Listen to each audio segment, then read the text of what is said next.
il y a d'abord un jeune combattant Mouzalendo qui portait une arme de type mitrailleuse qui a affirmé ceci.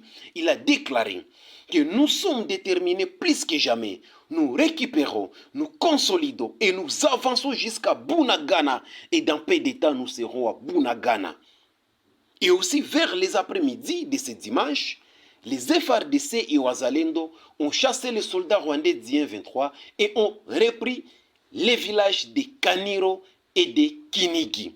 Aussi, Kibabi, qui est proche de ces villages, a été récupéré sans combats intenses et sans intenses combats, car les soldats rwandais d'IN 23 étaient en débâcle et en déroute, disons en dispersion, ils étaient en fuite, ils étaient en panique et en défaite totale, ils étaient en reculade et fuyaient en désordre dans tous les sens, en jetant pêle-mêle les munitions qui ont été récupérées par les Vaya Wazalendo et FARDC.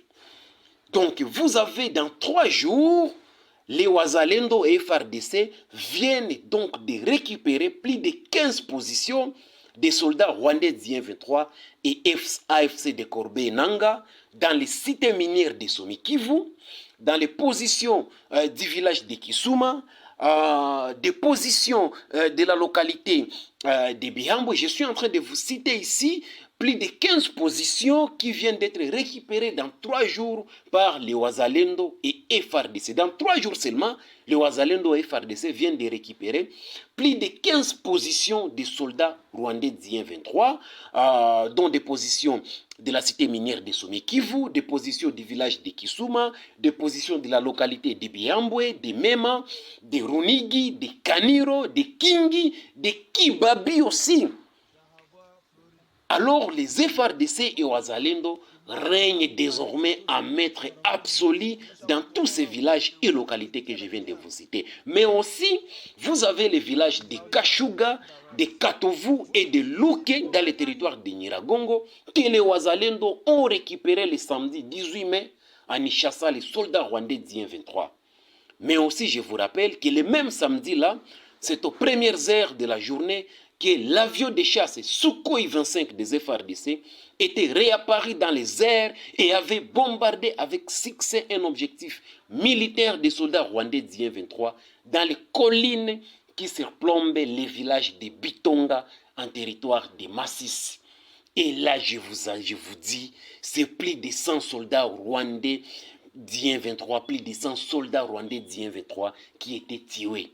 Jusqu'à présent, depuis le samedi jusqu'à aujourd'hui, c'est toujours déié sur déié au Rwanda. Des corps ne cessent d'arriver au Rwanda. D'autres ne sont même pas encore retrouvés.